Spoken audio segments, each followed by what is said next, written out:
Buenos días a todos y a todas, ¿cómo están? Bienvenidos y bienvenidas a esta nueva charla. Hoy estamos solamente con Pablo, Raquel lamentablemente no nos pudo acompañar, han comenzado las clases acá en Barcelona y hoy tenemos el orgullo y el honor de poder contar con una colega y con una amiga también. Bienvenida la profesora y investigadora también de la Universidad de Barcelona, Ana Forés. ¿Cómo estás, Ana? Muy bien, con muchas ganas de compartir con todos vosotros. Bueno, acabas de salir de una clase, así que bueno, Pablo también, les agradecemos a los dos por el esfuerzo, son muchas horas de pantalla estos días en el arranque del curso y quería arrancar preguntándote por eso, Ana, quizás en una dimensión más personal, cómo venís viviendo toda esta etapa de planificación, sé, de un montón de horas de tratar metodológicamente y pedagógicamente de hacer atractivo este curso. Pero bueno, ¿cómo lo estás viviendo vos? Bueno, yo creo que la mejor manera de vivirlo es como un reto, ¿no? O sea, ¿qué vamos a aprender de todo ello, ¿no? Como vuestro programa, ¿qué vamos a aprender de todo esto, ¿no? Y yo creo que si nos fijamos en eso y si focalizamos en lo que sí podemos hacer y no solamente en lo que no podemos hacer, ¿no? Eh, disfrutamos de lo que estamos haciendo. Entonces bueno, es una oportunidad también de aprender otras maneras de enseñar y aprender otras maneras de aprender, ¿no? Y esas, bueno, yo creo que ese es el mensaje, ¿no? a transmitir también a los estudiantes, ¿no? Bueno, esas son las circunstancias, pero con esto, ¿qué podemos hacer, no? Pues vamos a intentar aprender de esto. Ana, yo antes de, bueno, me repito las gracias por hacerte un espacio para dialogar con nosotros y poder compartir tus ideas con más gente, con la gente que nos ve, que nos consulta. Y yo antes de preguntarte más sobre tu ámbito de trabajo, te quería preguntar en la otra dimensión de lo que acabas de decir, ¿cómo has notado a los estudiantes cuando han llegado ahora? ¿O los notas preocupados? ¿Los notas con un ánimo distinto? ¿Los notas y a nuestros colegas también, ¿no? Porque tú has tenido la posibilidad no solamente de estar enfocada este tiempo en lo que pasa con la UB, sino que estás siempre pendiente o relacionándote con gente y con profesionales de distintos ámbitos, no solamente universitario también, pero también universitario a lo largo del Estado español. ¿Cómo has percibido esta sensación, o cómo has sentido este retorno a la acción formal, ¿no? A nivel profesional y a nivel de volver al cole y a nivel de volver a la uni? Claro, siempre lo que más nos preocupa es cómo afrontar la incertidumbre, ¿no? Que es lo que nos toca vivir. Pero, por ejemplo, hice un ejercicio el otro día con los estudiantes de la universidad que les preguntaba justamente qué es lo que os preocupa, ¿no? Esa pregunta, ¿qué es lo que os preocupa? Aparte de lo que te interesa y tal, pero ¿qué te preocupa? Y a mí es que me maravilla, o tengo mucha suerte con los estudiantes que me tocan, pero claro que su mayor preocupación es las desigualdades sociales, que la mayor preocupación es cómo empatizar a nivel mundial, ¿no? Con la gente. O sea, que tengan esa sensibilidad, ¿no? Por preocuparse más allá de uno mismo y preocuparse ¿no? Por cómo está andando el mundo, para mí me da muy buena sintonía, ¿no? Decir, bueno, tenemos mucho por hacer porque tenemos aquí un potencial súper maravilloso con el cual estar trabajando, ¿no? A mí me dio mucha energía, ¿no? O sea, cuando iba leyendo digo, wow, tenemos un grupo súper potente, ¿no? Súper potente. Más allá, pues eso, claro, hay esa incertidumbre de no saber, de no controlar, pero hay que vivir con eso, hay que vivir con esa sensación de que las cosas no las vamos a controlar, no lo podemos controlar todo, ¿no? Y estar lo máximo abiertos a ser flexibles a las circunstancias, ¿no? A cómo vamos a tomar este curso y los que vendrán. Claro, ahí Ana, bueno, nosotros que te conocemos sabemos que sos una profe especial con mucha dedicación y con mucha apertura. Recuerdo clases tuyas súper participativas en donde verdaderamente el estudiantado es protagonista, entonces es mucho más sencillo conectar con los intereses que puede tener uno. Pero quizás esta pregunta que te hago va más enfocada a tus pares, ¿no? A tus compañeros y compañeras de profesorado. Y sabiendo que venís trabajando en el ámbito de las neurociencias, quería preguntarte cómo te parece que puede aportar este campo para ayudar a mejorar o a contribuir en las experiencias educativas, y más en este curso que, bueno, es casi enteramente virtual, con una mezcla de presencialidad, pero que eso marea y que da mucha incertidumbre, como decías vos, para la planificación. Entonces, puntualmente, ¿cómo te parece que este campo de las neurociencias nos puede ayudar al profesorado para encarar estas experiencias educativas? Claro, desde la neuroeducación lo que hacemos es coger los grandes aportes, ¿no? Los últimos aportes desde la neurociencia y poderlo aplicar justamente en el ámbito educativo, ¿no? Por ejemplo, para poner un solo ejemplo, la importancia de la cooperación entre profesorado, ¿no? Se ha demostrado que uno de los factores que más inciden en el aprendizaje del estudiante es si cooperamos los profes. Claro. Imagínate. Entonces, bueno, hacemos cosas cooperativamente entre profesores, hacemos clases comunes, ¿no? Estamos trabajando cooperativamente. Claro, en este momento, si trabajamos cooperativamente, nos va a ayudar justamente a apoyarnos los unos a los otros, ¿no? Cuando estemos bajo estas circunstancias. O sea, el trabajo cooperativo es clave pensando en el aprendizaje del estudiante, pero es clave en este momento para apoyarnos, ¿no? Los unos con los otros. Ese sería uno de los elementos, pero podría haber 1000 elementos, ¿no? Por ejemplo, otra de las cosas que también se sabe desde la neuroeducación es la importancia de las emociones, ¿no? Claro. Hoy estamos en un ambiente que es muy fácil saltar, ¿no? Porque estamos muy irascibles, ¿no? Y también estamos bastante depres socialmente, ¿eh? Entonces, ¿cómo trabajamos con esas emociones? Porque eso nos vienen así los estudiantes al aula.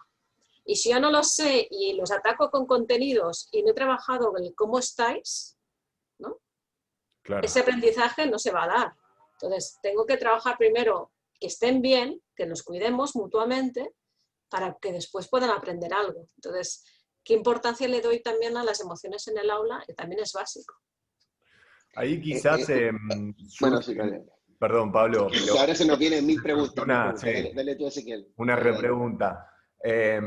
Cobra más importancia la figura del tutor, ¿no? De la tutora, o mismo para el docente o la docente, el hecho de reforzar las tutorías, ¿no? En ese sentido, y quizás una vez que se pueda lograr establecer un diálogo, fomentar la expresión del estudiantado, poder ahí ver cómo hacer para priorizar el aprendizaje, pero primero, digamos, está la parte de la contención, del apoyo, de la escucha, ¿no? Claro, claro. Y más en lo virtual. O sea, la gente que llevamos muchos años en lo virtual sabemos que lo importante en lo virtual, primero, es la sistematización de todo, y el segundo es una buena comunicación y acompañamiento.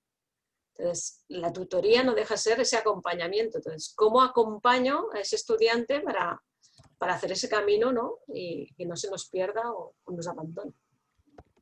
Ana, pero a mí hay una cosa que me preocupa, que es de lo que, no de lo que dices, ¿no? Sino de la realidad de nuestros colegas, por ejemplo, porque para hacer un trabajo colaborativo, no solo ahora en la pandemia, sino antes, tiene que haber una cierta disposición a que esto exista, ¿no?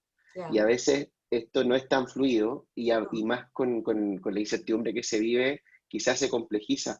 Como decía una amiga, ¿cómo hacer que las espinas del cuerpo espín se ablanden cuando a veces es tan tenso esto, ¿no? ¿Cómo lograr que haya cierta empatía? ¿Y cómo se hace desde las emociones, ¿no? Los que no estamos tan conectados con este campo que tiene tanta importancia en la educación, ¿cómo se puede transformar en una herramienta justamente para favorecer este trabajo cooperativo? Mira, yo creo que cuando pones el foco en el estudiante, porque si para mí lo importante es el estudiante, yo voy a trabajar colaborativamente contigo, Pablo, para atender a ese estudiante, ¿sí? Ahora mismo venía eso, lo estaba explicando, ¿no? De hacer clases, pero lo que estamos haciendo era presentar un proyecto que tenemos entre 4 asignaturas y por tanto con más de 8 profesores. Claro, esto no es fácil, pero lo llevamos haciendo ya más de 10 años. O sea, que también es cuestión de hacer cultura de, ¿no? Pues cultura de este proyecto, porque creemos en el proyecto, inventamos este proyecto pensando en el estudiante. Entonces es cuestión de ir haciendo esa cultura y hacer la taca de óleo y la taca de aceite, ¿no? Ir expandiendo la idea. Y ahí crees, Ana, que, a ver, puntualmente este caso que nos contás en donde están trabajando cooperativamente entre 4 materias de distintos semestres, ¿cómo? 8, ¿no? 8, Bueno, 4 y 8 profes. claro, Sí. 8 y 8, 4 y 8 profes, exacto. ¿Vos crees que, o sea, que a futuro, ¿no? O sea, pasando este momento y sin ánimos de que hagas futurología, ¿no? Pero, a ver, pensando en que el escenario ideal es la educación presencial, ¿no? Pero ¿crees que después de esta experiencia que te ha tocado cerrar el semestre anterior y a su vez iniciado hay elementos de lo virtual que sirven para apoyarnos, para fomentar el interés del estudiantado por aprender, porque transiten en las materias y que a fin de cuentas sean experiencias significativas para ellos? Mira, yo la primera experiencia así de un grado pasarlo a lo virtual fue en el 2000, o sea, en la prehistoria de la tecnología. Claro. Y lo que supuso fue, bueno, hicimos todo un trabajo de un año con todo el profesorado justamente para hacer este proceso de cambio, ¿eh? No fue algo sobrevenido como ahora, ¿eh?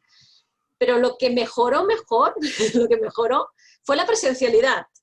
O sea, hacer todo el esfuerzo de sistematizarlo para pensarlo en online, lo que acabó ganando fueron las clases presenciales del siguiente curso. O sea, que yo entiendo que de lo que estamos haciendo ahora, lo mejor lo vamos a rescatar para la presencialidad del año que viene o de los que vengan, ¿sabes?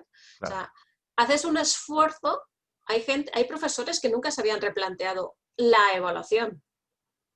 En el online te tienes que replantear la evaluación sí o sí, o si no tienes un problema, ¿no? El online te obliga a replantear metodología de hacer formación. Pues hay muchos profes que nunca se habían planteado modificar la metodología y ahora lo están haciendo. Entonces, habrán cosas que se van a quedar porque ya veremos cómo van a tener más éxito a nivel académico de impacto en el aprendizaje. Vaya.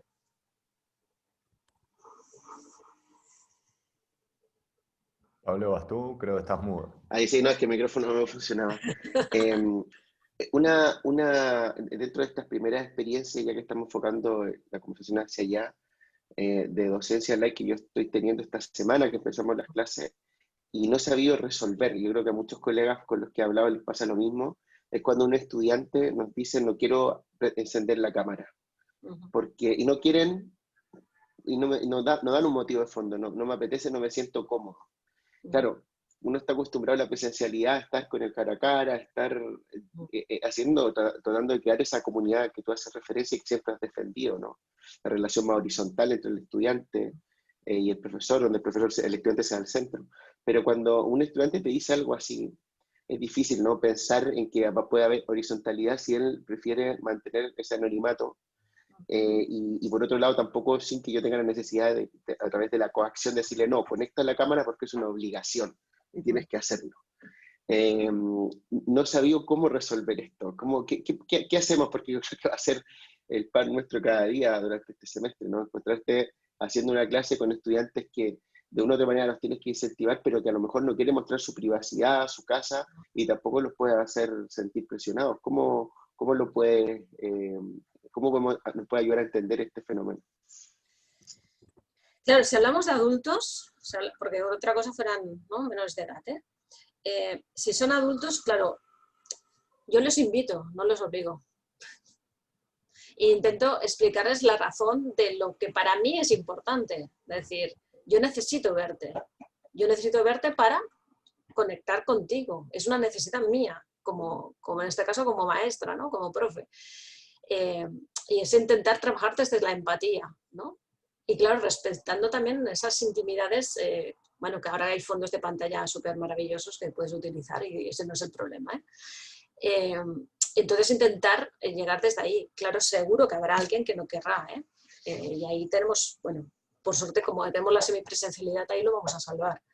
Pero vaya, es una manera de intentar restablecer esta O sea, relación. plantear, decir, desde mi necesidad como docente, Claro, para construir este espacio, necesito, o sea, no desde la coacción, no desde lo vertical, sino no. decir justamente al contrario, hazme un favor tú a mí, ¿no? Bueno, es un trabajo de empatía, ¿no? Estamos trabajando la empatía, pues es un trabajo de empatía, de piensa en mí, yo necesito conectar contigo.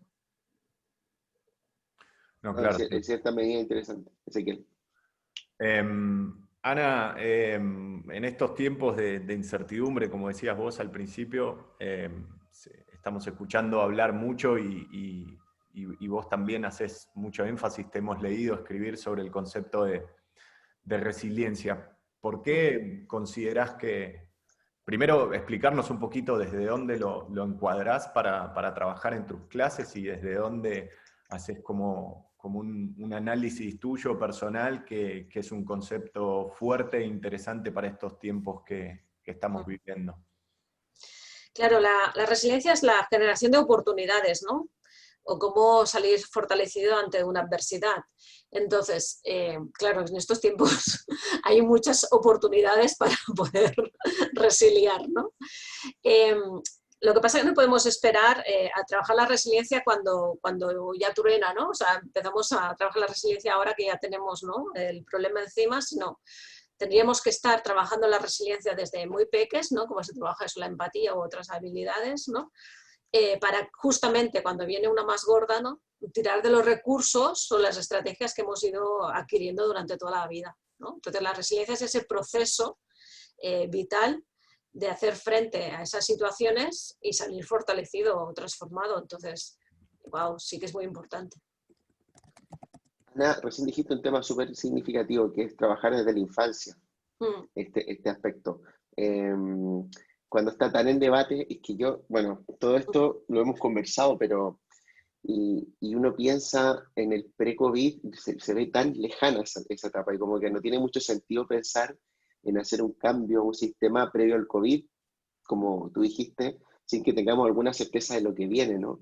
Pero, por ejemplo, pienso en mis hijos, en Pau, en Íñigo, que para mí como padre y para mi pareja como madre, nos importa mucho que en el cole estén a gusto, pero sigue siendo una institución esencial para que nosotros podamos desempeñarnos profesionalmente, podamos, o sea, no quiero decir el nombre guardería directamente, pero en el fondo termina siendo un poco eso. A mí me cuesta exigirle al centro algo, porque siento que hacen un tremendo esfuerzo. Es una sobreexigencia pedirle, por ejemplo, primero a los centros educativos que trabajen todo el desarrollo emocional de los niños desde la infancia y la resiliencia. Es complejo, tú lo ves como viable, no solo a nivel de política educativa, sino que a nivel de formación del profesorado, ¿no?, que es nuestra propia facultad y nuestra facultad. Y lo otro, cómo como familias podemos complementar ese trabajo o liderarlo también.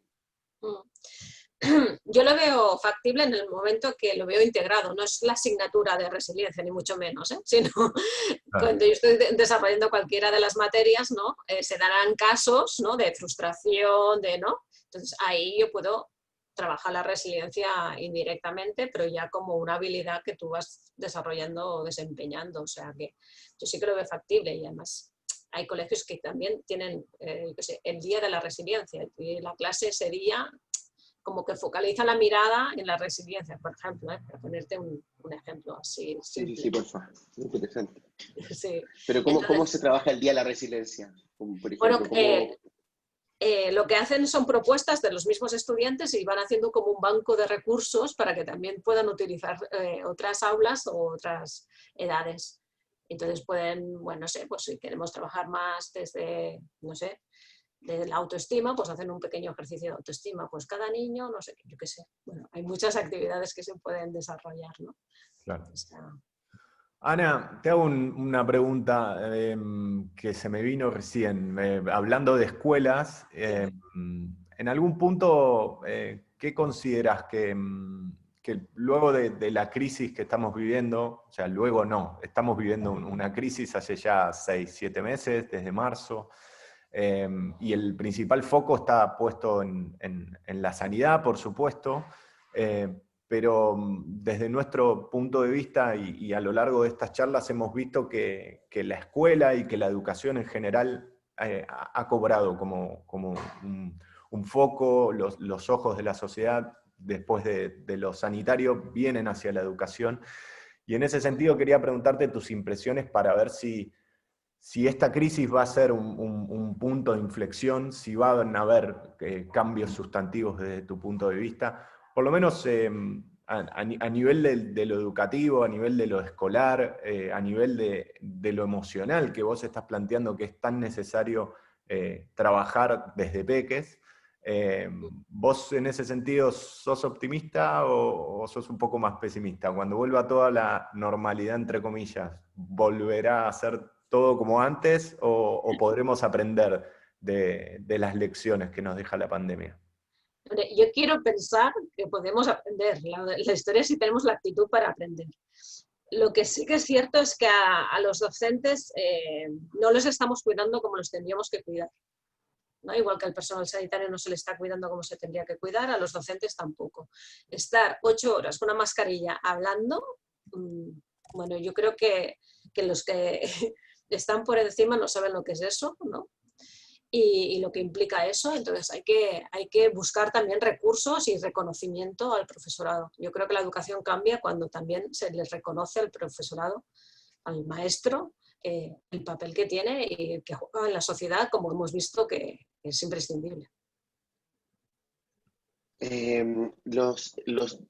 Cuando tú hablas que a los docentes no se les cuida, por ejemplo, claro, hablamos, una cosa son los recursos, ¿no? Una cosa es como proveerles de mejores salarios, de que sea infraestructura, pero hay otros elementos más que tienen que ver con la propia personalidad, con las propias emociones que se podrían fortalecer justamente para trabajar o para fortalecer la resiliencia. No sé, aspectos que, por ejemplo, vosotros mismos desarrolláis en el máster, ¿no? Que tú entiendo que coordinas y que gran parte del público o de los estudiantes que tenéis son profesores que también van hacia eso, y esto lo hacéis antes de la pandemia, ¿no? ¿Qué aspectos se podría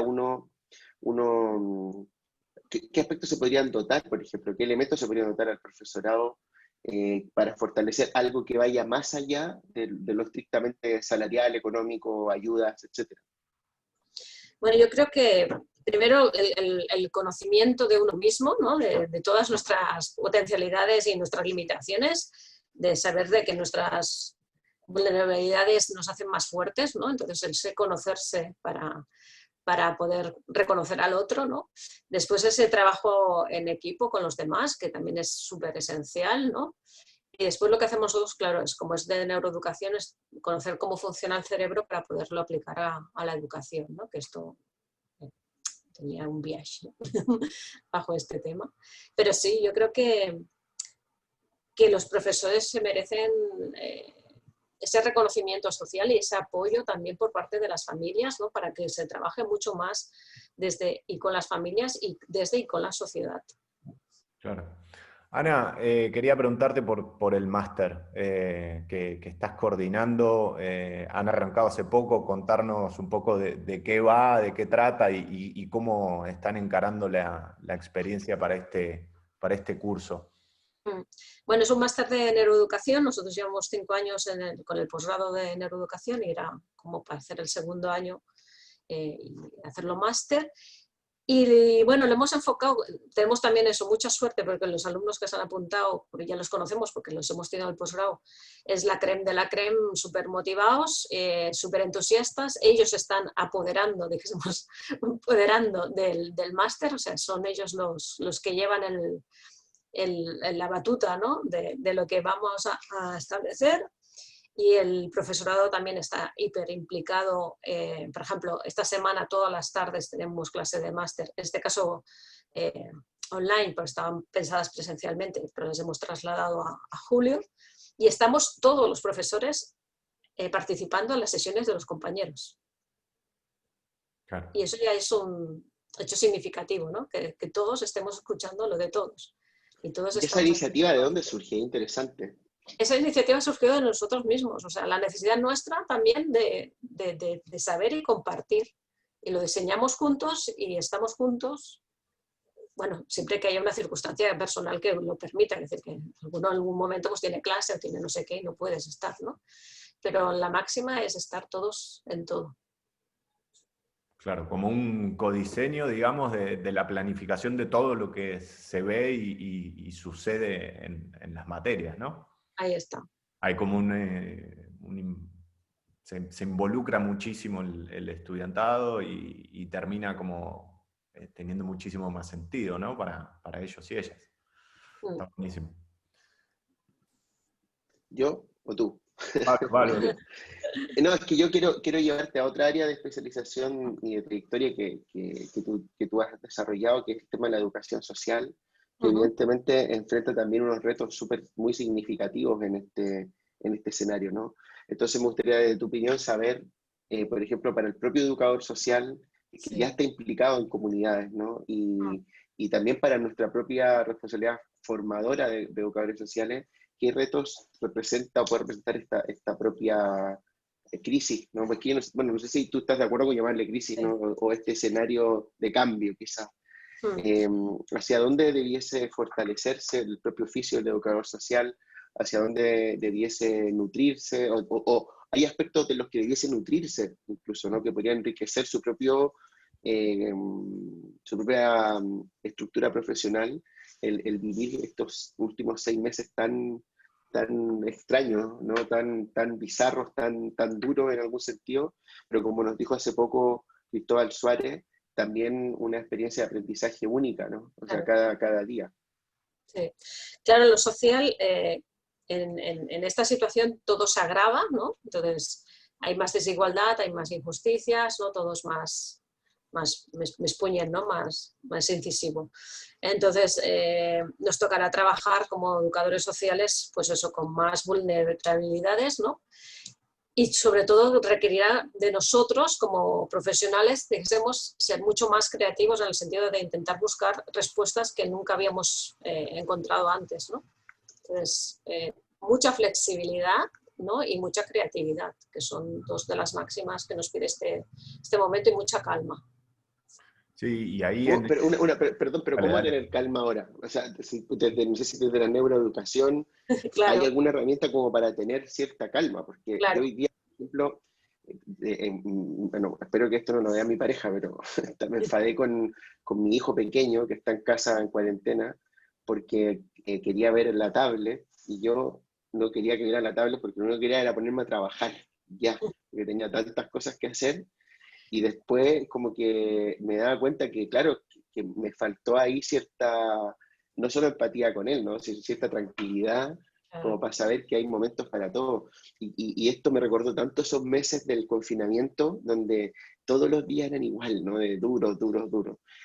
Sabiendo que probablemente no tendremos un confinamiento nuevo tan radical como el que tuvimos, pero sí tendremos momentos como que los hijos estarán en casa 2 semanas, después irán 1 semana a clase. ¿Cómo mantener la calma? Bueno, mantener la calma significa cuando focalizas tu atención, ¿no? Entonces es como tomar conciencia. Entonces, la situación es la que es, pero tú cómo reaccionas a esa situación. Claro. Entonces, claro, es ese punto de... ¿no? Bueno, pero pasa que en la actualidad la atención está muy dispersa, Ana. Claro. Entonces es por eso. Por eso pide mucha, Sarano, mucha madurez ahí, mucho equilibrio. Claro. Y ahí, llevándote para el lado de la atención, que me parece que es un recurso interesante para trabajar y para poder estimular, digamos, en las clases, ¿no? En una época en donde la atención justamente está un poco debatida entre los distintos servicios de las plataformas digitales. ¿Qué consejo o qué herramienta podrías darle a otros profes para intentar sí, canalizar la atención, por lo menos no para lo que uno quiera enseñar, sino para lo que uno sabe que puede llegar a ser interesante para el estudiante aprender? ¿Se entiende? Sí. Bueno, la idea es esa, ¿no? De intentar priorizar también, ¿no? Entonces, ante la dispersión, ¿no? Tenemos que focalizar. Entonces, tú como maestro, como profesor, ayudar a focalizar, ¿no? Decir, en este momento esto, ¿no?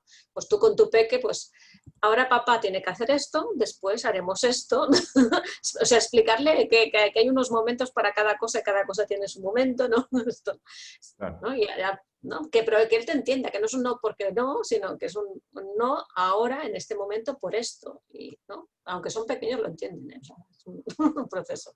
Y con los grandes eso, cómo focalizamos, ¿no? Como decir, vale, tenemos todo esto, pero ahora esto. Y después haremos lo otro, ¿no? Un poco, por eso decíamos el sistematizar también como clave. Sí, lo Ana, complejo de conectar perdón, con el dale. momento presente y no estar pendientes o enganchados de algo que nos pasó en el pasado o de cómo vivimos siempre en la lógica del mañana, del futuro, ¿no? Bueno, súper complejo el desafío. Te mando un abrazo a la distancia, Pablo, en ese desafío. Ana, ¿hay algo de estos 6 meses, sobre todo de los 3 primeros, pero bueno, dentro de lo que has vivido, porque ha sido todo muy, muy extraño, ¿no? Que, que haya cambiado tu hábito y más aún, que te quieras quedar y que te vas a guardar y que vas a hacer la tuya, como nos dijo Liliana Arroyo hace unos meses, un logro dentro de tanta cosa negativa, estrés, como todo tipo de cosas, ¿hay algún logro de este confinamiento, de esta crisis pandémica, que de cara a tu propio desarrollo, ejercicio profesional, relación familiar, tú has aprendido a conservar? Yo me acuerdo que Liliana lo que nos dijo en su momento es que ella había aprendido a desayunar, Ah, mira, ¿no? Que no sabía desayunar y había aprendido y ahora iba a desayunar. muy bien. Sé que él dijo que se iba a acostar sin móvil, el móvil lo dejaba en la sala de estar y se acostaba sin móvil. ¿Hay algún logro, hay algún cambio en ti, por ejemplo, que te gustaría preservar una vez que se vuelva si es que existe nueva normalidad? Estoy pensando, porque yo lo he vivido muy bien, gracias, ¿no? a todo. Hemos recuperado pues eso, ese espacio más de familia, ¿no? que a veces por dispersión de horarios y tal es más complicado. Yo me quedaría con eso, ¿no? Con intentar resguardar esos momentos, ¿no? de fluir también conjuntamente. A mí trabajar en casa ya me gusta, o sea que no es ningún tipo de problema, y trabajar virtualmente tampoco me significa ningún problema, o sea que en ese sentido yo lo viví muy bien. Es más el cuidar de los mayores en mi caso, ¿no? Que es lo que más me preocupó, ¿no? Pero yo creo que aprender algo así que me quede, yo te digo, es que yo no estoy, o sea, yo echo de menos la montaña y eso, ¿no? Pero, y la gente, pero por hábito no, me quedaría con todo porque no, no me es extraño. Vaya. Ana, una pregunta que en base a tu experiencia académica también desde tantos años, tú eres profesora agregada del DOE, ¿no? Y la Facultad de Educación de la Universidad de Barcelona. ¿Cómo te imaginas la continuidad? Este año es especial, pero muchas personas con las que hemos hablado, por ejemplo, nos han dicho que no se imaginaban, el mismo Fernando Trujillo nos lo dijo hace una semana, que en el futuro se volviera a clase como antes. Es decir, que un estudiante tenga, por ejemplo, clases un día, solamente 2 horas, y tenga que venir a Mundet o a Belaterra a hacer esa clase. Desde su lógica, esas dinámicas ya cambiaban. Es decir, ahora el estudiante iba a ir a la uni a hacer un proceso más completo y tendremos que como organizar los horarios para que él no venga, no digo perder tiempo, pero que se pueda, yo que sé, que si se puede hacer por streaming, se haga. ¿Tú ves Claro. que esas cosas, las clases, tú ves que esas cosas pueden ir cambiando, por ejemplo? Que eran menos Ojalá, reuniones, menos... ojalá. Lo que eh, pasa es que la inercia que llevamos, o sea, el peso que llevamos detrás es muy fuerte, ¿eh? Y eso siempre acaba, la inercia es demasiado grande. Entonces yo no creo que sea un cambio así soberano, pero sí que pequeños cambios, hay cosas que se van a mover seguro. Pero que el año que viene será súper diferente, tampoco me lo creo porque hay mucha inercia aún. como nos dijo Marina Garcés, tú no crees que haya un antes y un después necesariamente, ¿no? Con esto. Yo creo que hay cositas que nos vamos a quedar, pero no creo que sea, ojalá que hubiera más cambio, pero la inercia puede mucho, ¿eh? Claro. Sí, sí, la la continuidad, ¿no? El seguir, la resistencia al cambio también, Claro, ¿no? claro, claro. Ana, para cerrar, me gustaría, si tenés ganas de mandarle algún mensaje a los y a las profes no solo de España, sino también de Latinoamérica, bueno, que están aguantando las vicisitudes de la educación de emergencia, porque tampoco está para llamarlo de educación digital, y quizás algunas palabras así de apoyo, de acompañamiento y un poco, bueno, te estoy condicionando las palabras, así que no. Un minuto de oro. Sí, un mensaje que quieras dejar a la comunidad educativa. Bueno, yo diría que pensar, ¿no? que sois muy poderosos. Lo digo porque muchas veces los maestros, y sobre todo el maestro más de infantil o de primaria, no creen en el poder que tiene, y tiene un poder muy grande en cada palabra, en cada gesto, ¿no? En cada mirada, en cada silencio, con las 25 vidas que tiene delante o las X vidas que tiene delante. Y ese poder se tiene que canalizar para transformar el mundo, y por tanto hay que cuidar de ellos para que ellos puedan cuidar de nuestros chicos y nuestras chicas. Bien, Ana, te quiero agradecer este tiempo, estos 40 minutos que nos has dado. Ha sido muy inspirador y por supuesto, a todo el profesorado de instituciones diversas, ¿no? Primaria, secundaria, infantil, a estar dispuesto, como decía Ana, a tener empatía, a tener un poco de paciencia, a trabajársela también, a conectarse con las emociones y poder sacar esto adelante, que de otra manera no se puede sacar, ¿no? Como lo conversábamos, no es solo estímulo económico, sino también es saber estar en este nuevo marco, ¿no? Es saber vivir con esta incertidumbre, y son herramientas que Ana Frey lleva trabajando por muchos años. Así que te agradecemos este espacio y desde luego invitamos a toda la gente a ver esta charla. Muchas gracias, Ana. Muchas gracias a Ana, vosotros, un placer. un abrazo fuerte. Igualmente.